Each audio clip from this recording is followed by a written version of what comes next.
Now if you look at the block diagram, so this is a plant. Now this is the controller. Now I am not showing any final control element. Assume the final control element, controllers or actuator and everything will be in this black called controller.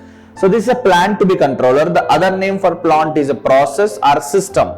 We can have different names to this. This is to be controlled. Now what I said in closed loop, there is a feedback. Now what I need to do, there is an output. The name of the output generally we call C of S. The C of S is the controlled variable or the controlled output. There is a one variable which we are interested to control, that is the controlled variable. So we can also call it as the actual response of the system or actual output of the system. This is my C of S.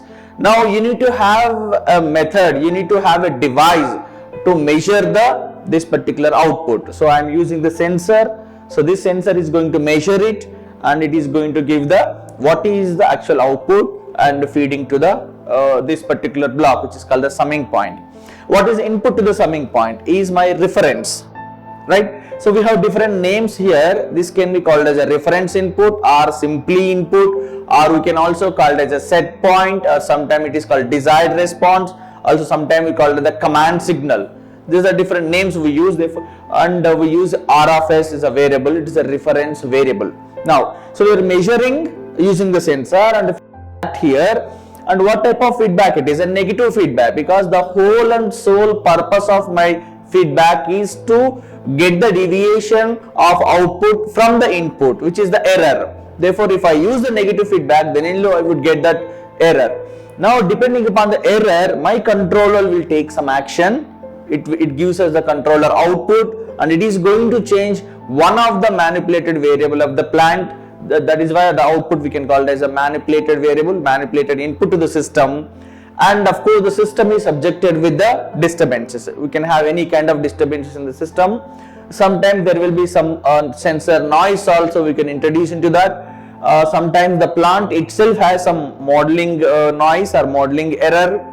So all in the presence of all these things, the external disturbance, the internal disturbance of the plant, and also you have any noise that is entered into your sensor, all these things we are taking into consideration in a closed loop system. We design the controller. Right, we look at some of the examples of closed loop control systems.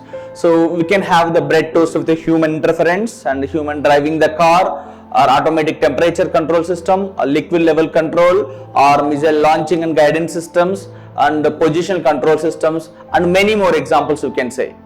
Now, so as a control engineer, how do I proceed when you are going to design a control system? How do I proceed?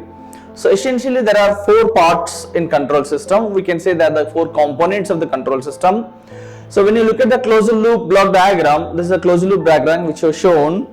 Now the first step in control system is model the plant.